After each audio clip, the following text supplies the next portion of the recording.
When young Sophia first stepped into her new school in America, her voice trembled every time she spoke English, her thick accent standing out like a crack in glass. Her teacher, Mr. Harris, would often roll his eyes or smirk when she mispronounced words, telling her in front of the whole class that she sounded like a broken record. Sophia felt crushed every day, shrinking smaller under the weight of humiliation.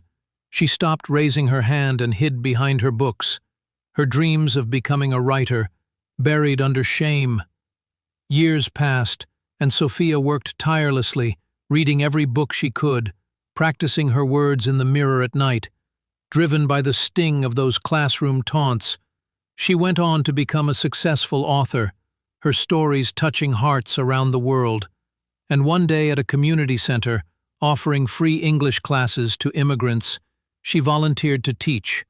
Arriving early, she set up the room, only to feel her heart stop when she saw Mr. Harris walk in, looking frail and lost, his eyes darting nervously as he confessed he had retired in disgrace and now struggled with his own English after a stroke had stolen his speech ability.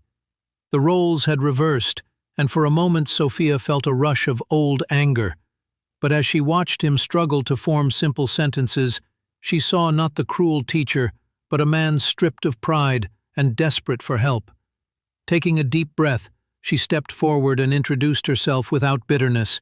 Instead, with gentle warmth, she guided his trembling hand over simple words, corrected him softly, encouraged him as he stammered, and when he finally pronounced a full sentence clearly, tears welled in his eyes. He looked at her with a mixture of shame and gratitude. Sophia simply smiled.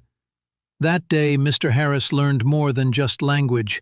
He tasted humility and the healing power of forgiveness. Sophia reclaimed her voice, not by shouting back, but by becoming the teacher she had always needed. In the silence between them, something sacred passed, a forgiveness that freed them both.